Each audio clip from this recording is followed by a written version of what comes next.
எங்க அம்மாக்கு நைட்டுக்கு டிஃபன்லாம் வாங்கி குடுத்துட்டு, ஒரு 7 மணிக்கு மேல தான் எங்க வீட்ல இருந்தே கெளம்புனோம். ஏன்னா, அவங்க வீட்ல தனியா தானே இருப்பாங்க. லேட்டா போலாம் அப்படின்னு சொல்லிட்டு ஒரு 7 மணிக்கு மேல தான் கெளம்புனோம். அதுக்கப்புறம் வர வழியில சரி எஸ்எஸ் ஹைதராபாத்ல பிரியாணி சாப்பிட்டு ரொம்ப நாள் ஆகுது.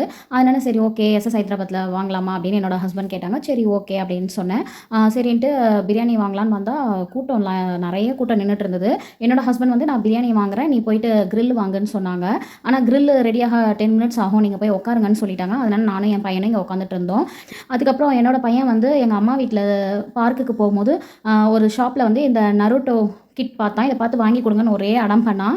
அதனால இத வாங்கிட்டு வந்தோம். இந்த கிட்ட வந்து நான் அன்பாக்ஸ் பண்றேன் அப்படின்னு சொல்லிட்டு இங்க உட்காந்து அன்பாக்ஸ் பண்ணிட்டு இருந்தான். எல்லாமே ஓப்பன் பண்ணி பார்த்துட்டு இருந்தான். என்னோட ஹஸ்பண்ட் லைன்ல நின்னுட்டு இருக்காங்க. எவ்ளோ லைன் நிக்குது பிரியாணிக்கு. நான் கேட்டேன், "என்னங்க லீவ் நாள்ல கூட இவ்ளோ கூட்டமா இருக்கு?" அப்படின்னு கேட்டேன். "இப்பலாம் யாரு சமைக்கிறா? எல்லாம் ஹோட்டல்ல தானே சாப்பிடுறீங்க. நீங்க தான் சமைக்கவே மாட்றீங்களே!" அப்படின்னு சொல்லிட்டு சொன்னாரு. வாங்கிட்டு வெளியில வரும்போது என்னோட பையன் வந்து, "அம்மா தலையில வீங்கிடுச்சும்மா. அம்மாயி வீட்ல விளையாடும்போது இடிச்சுக்கிட்டேன்" அப்படின்னு சொல்லிட்டு சொன்னான். இப்ப தான் நானே பார்க்குறேன் இவ்ளோ பெருசா வீங்கியிருக்கு.